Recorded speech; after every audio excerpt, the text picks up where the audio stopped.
మూవీలో ఉన్న visuals, movie గురించి ఆలోచిస్తుంటే గూస్ బంప్స్ వస్తున్నాయి బ్రో. మీరు ఎంత బిజీగా ఉన్న మహా అవతార్ నరసింహ మూవీ పక్కా థియేటర్లో చూడడానికి ట్రై చేయండి. ప్రహ్లాదుని స్టోరీ, హిస్టరీ చాలా మందికి తెలిసి ఉంటది, కానీ అదంతా మూవీలో యానిమేషన్ లో చూస్తే సూపర్ అనిపించింది. నాకు తెలియనివి మూవీ చూసాక తెలిసాయి. అంటే హిరణ్యాక్షకునికి చెల్లెలు ఉన్నారని, ఇంకా ప్రహ్లాదుని ఎలా చంపుదాం అనుకున్నారు, ఏమేం చేశారు, అలా హిస్టరీని బిగ్ స్క్రీన్ లో చూస్తుంటే సూపర్ అనిపించింది నాకు. ఇది ఒక యానిమేషన్ మూవీ, అడల్ట్స్కి పెద్దవాళ్ళకి ఏమంత నచ్చదు అని అనుకోకండి. మూవీ చాలా బాగుంది.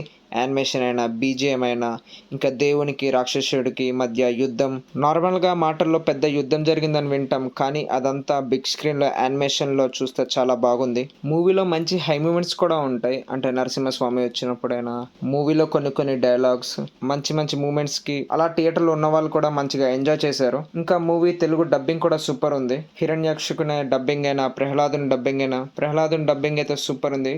యానిమేషన్ అయినా అన్ని చాలా బాగున్నాయి. లాస్ట్ 20 minutes అయితే గూస్ బంప్స్ వచ్చాయి. నరసింహస్వామి వస్తారు కదా, అది హైలైట్ మూవీకి. ఇంకా నరసింహస్వామికి ఇంకా రాక్షసునికి మధ్య జరిగే యుద్ధం, అదంతా యానిమేషన్ అన్ని సూపర్ ఉంటాయి. ఇంకా మూవీ స్టార్టింగ్ నుంచి ఎండింగ్ వరకు మంచిగా అర్థమయ్యేలాగా ఉంటుంది. ఇంకా మీ ఇంట్లో చిన్నపిల్లలు ఉంటే ఈ మూవీకి తీసుకెళ్ళండి.